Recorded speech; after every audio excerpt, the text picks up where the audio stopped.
तो तब भी हम सुपर हीरोज की बात करते हैं तो हमारे मन में सबसे पहला नाम मार्वल और डीसी का ही आता है। तो मार्वल और डीसी अलग अलग हैं, दोनों की स्टार्टिंग अलग है, सक्सेस अलग है और स्टोरीज भी अलग हैं। तो आज के इस वीडियो में हम यही जानने की कोशिश करेंगे कि आखिरकार मार्वल और डीसी में बेहतरीन कौन है। हालांकि मैंने लास्ट वीडियो में डीसी की 10 मिस्टेक्स को कवर किया है, जो आई थिंक आपको वीडियो यहाँ से देखने को मिल जाएगा। लेकिन आज के इस वीडियो में हम हर एक पॉइंट को कवर करेंगे एंड ये जानने की कोशिश करेंगे कि इन दोनों फ्रेंचाइजीज में बेहतर कौन है। तो फटाफट से कैप्टन की शील्ड को थ्रो करके चैनल को सब्सक्राइब कर लो ताकि आप सुपर हीरो स्टूडियोज का एक सुपर मेंबर बन पाओ।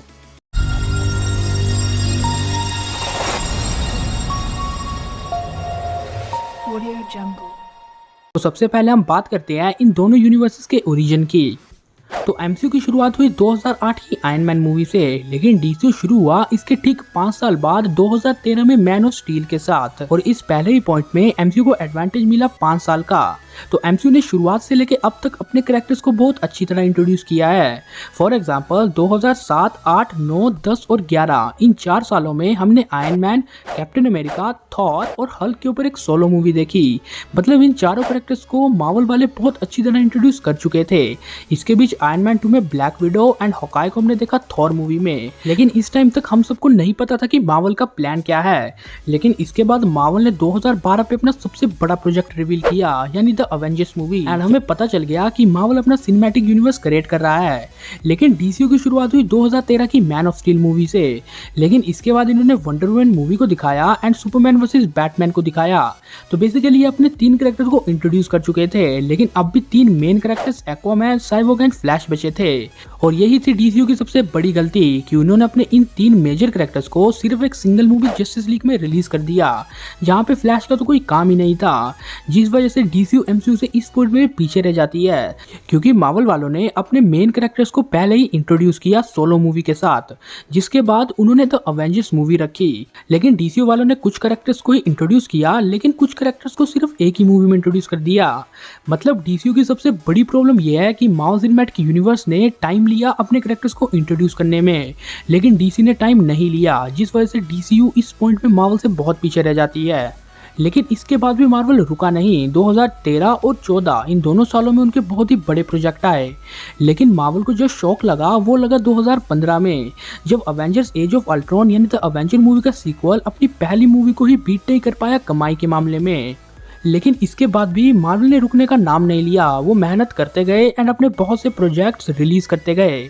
2016 में हमने कैप्टन मार्वल, स्पाइडरमैन होमकमिंग और ब्लैक पैंथर जैसी ऑसम मूवीज देखी। लेकिन मार्वल बहुत ज्यादा हाइप पे इसीलिए पहुंचा क्योंकि 2016 में ही उन्होंने अपना सबसे बड़ा प्रोजेक्ट रिवील किया, यानी Captain America in the Civil War. And ये कहना गलत नहीं होगा कि इस मूवी के बाद ही मार्वल सिनेमैटिक यूनिवर्स बहुत बड़ा हुआ है।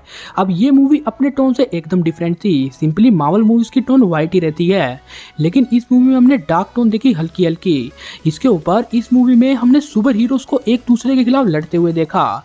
सिंपली कोई भी सुपर हीरो मूवी से हम यही एक्सपेक्ट करते हैं कि सुपर हीरो सुपर विलन से लड़ेंगे, लेकिन इसमें super heroes versus super heroes हमें देखने को मिला, जिस वजह से इस मूवी ने मार्वल को अलग ही ऊंचाइयों पे पहुंचा दिया। लेकिन इसके बाद मार्वल का 2017 में सबसे बड़ा प्रोजेक्ट आया उस टाइम का, जो था थॉर रैग्नारोक। एंड इस मूवी में क्या ही हुआ मुझे आपको बताने की जरूरत नहीं है। हेला ने थॉर के हैमर को ब्रेक कर दिया, हमने सटर को देखा और थॉर गॉड ऑफ हैमर से गॉड ऑफ थंडर बना। लेकिन इस टाइम तक डीसीयू कहाँ पे था? तो एक्चुअली में 2017 पे डीसीयू की भी एक मूवी आई जस्टिस लीग, जो कि आपको पता ही है कि वेडन ने क्या ही हाल कर दिया उस मूवी में। एंड इसी मूवी के बाद डीसीयू अपने डाउनफॉल पे था एंड आगे आने वाले सालों में भी इनके कुछ ही प्रोजेक्ट आए। फॉर एग्जांपल वंडर वुमन 1984 या शज़ैम या एक्वामैन। एंड डीसीयू की ये प्रोजेक्ट बहुत ज़्यादा सही थे। इनमें से मेरे पर्सनल फेवरेट से शज़ैम एंड एक्वामैन। लेकिन इस टाइम तक मार्वल के 2 बहुत ही बड़े प्रोजेक्ट हमारे सामने आए, infinity war and end game. And in दोनों मूवीज में क्या ही हुआ एंड इन दोनों मूवीज ने मार्वल सिनेमैटिक यूनिवर्स को किस तरह बदला, ये बात आपको पता ही है। जिस वजह से डीसी एक्सटेंशन यूनिवर्स इस टाइम पे मार्वल सिनेमैटिक यूनिवर्स से बहुत ही ज्यादा पीछे है। लेकिन देन हम फैंस के फाइनली नारों के बाद फाइनली हमें स्नाइडर कट की जस्टिस लीग देखने को मिली, जो मूवी लिटरली बहुत ही ज्यादा ऑसम थी। एंड इसी मूवी में हमें पता चलता है कि वेडन ने मेन सीन इस मूवी का काट ही दिया था, जहां पे फ्लैश स्पीड ऑफ लाइट से ज्यादा तेज ट्रैवल कर रहा था। तो 2021 तक हमने इन यूनिवर्सिटीज को कंपेयर कर लिया, लेकिन इसके बाद बहुत से लॉकडाउन वगैरह हुए एंड अब मार्वल अपने मेन वेब सीरीज से टीवी सीरीज पे ज्यादा फोकस पे आ गया। And literally Wanda vision, falcon and the winter soldier and मेरी पर्सनल फेवरेट लोकी तो बहुत ही ज्यादा ऑसम थी।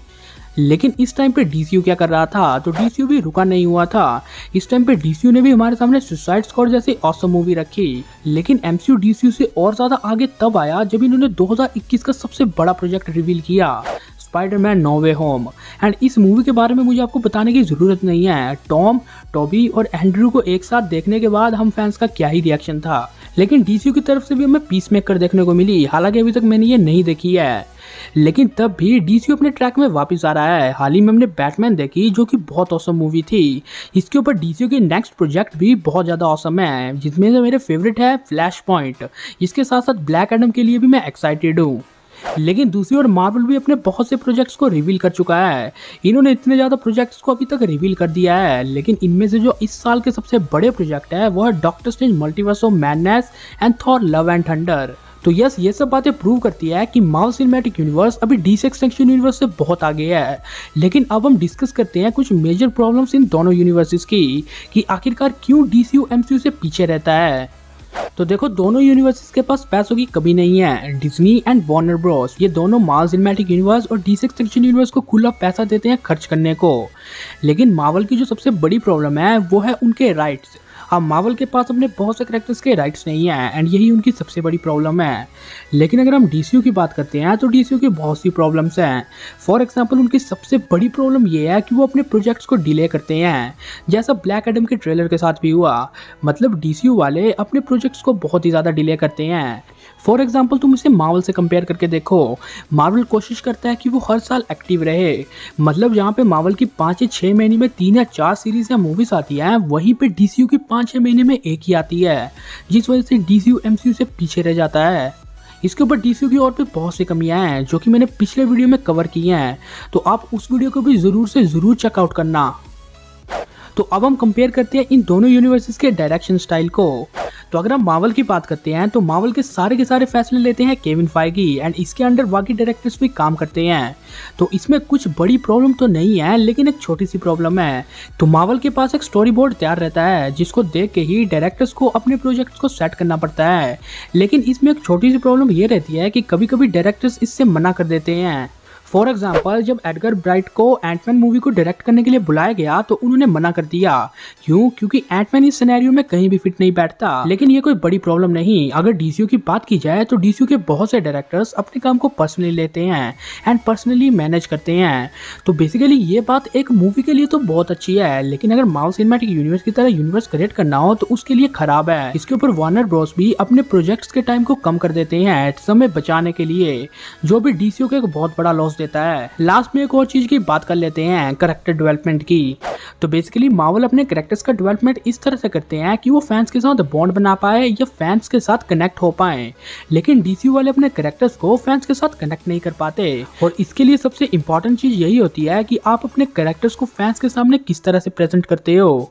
मतलब मार्वल सिनेमैटिक यूनिवर्स ने अपने स्टार्टिंग फेजेस से ही अपने कैरेक्टर्स को ढंग से इंट्रोड्यूस किया है। फिर चाहे बात हो कैप्टन मार्वल की, कैप्टन अमेरिका की, आयरन मैन की, थॉर की या किसी भी कैरेक्टर की, मार्वल वालों ने अपने हर एक कैरेक्टर को ढंग से इंट्रोड्यूस किया। लेकिन डीसीयू वालों अपने कैरेक्टर्स को ढंग से इंट्रोड्यूस करना है नहीं जानते। उन्होंने 3 कैरेक्टर्स को इंट्रोड्यूस किया और 3 को एक ही मूवी में, जिसने पूरी मूवी ही बिगाड़ दी। एंड यही बात डीसीयू को लॉस देती है, जिस वजह से डीसीयू वाले अपने कैरेक्टर्स को अपने फैंस के साथ बॉन्ड या कनेक्ट नहीं कर पाते। तो बेसिकली मैं ये कहना चाहता हूँ कि मार्वल को ये बात पता है कि किसी भी कैरेक्टर्स को फैंस के साथ बॉन्ड या कनेक्ट किस तरह से करना है, लेकिन डीसी को यही बात नहीं पता, जिस वजह से डीसीयू मार्वल सिनेमैटिक यूनिवर्स से पीछे है। हमने इस वीडियो में बहुत बात कर ली, लेकिन कंक्लूजन यही निकल के आया कि मार्वल सिनेमैटिक यूनिवर्स अभी बहुत ज्यादा आगे है डीसी एक्सटेंशन यूनिवर्स से भी। इसके ऊपर मैं आपको याद दिला दूं कि मैंने अपने प्रीवियस वीडियो में डीसी की 10 मिस्टेक्स की बात की है, जो अगर वो सुधार ले तो वो मार्वल सिनेमैटिक यूनिवर्स की तरह बन सकते हैं। हालांकि ये वाला जो वीडियो जो आप देख रहे हो, ये वीडियो उस वीडियो से पहले आने वाला था, लेकिन इस वीडियो को मैं अनफॉर्चुनेटली डिलीट कर दिया था, जिस वजह से इस वीडियो को मुझे फिर से शूट करना पड़ा। और तुम्हें पता ही है क्या ही हाल हो रहा है मेरा भी शूट करते हुए, लेकिन चलो वो बात अलग है। लेकिन आप सब लोगों को इस पूरे टॉपिक को लेके क्या लगता है, आप हमें कमेंट में जरूर से जरूर शेयर करना। तो ये था कंप्लीट वीडियो जहाँ पे हमने मार्वल वर्सेस डीसी का एक कंपैरिजन किया, इनके बहुत से पॉइंट्स को कवर करके। उम्मीद है आपको वीडियो पसंद आया होगा। वीडियो पसंद आया तो इसे लाइक और शेयर जरूर कर देना। चैनल को सब्सक्राइब करके बगल वाले बेल आइकन को जरूर ऑन कर देना। And never forget, it's your Super Studios and you all are superheroes 10, so assist and assembled.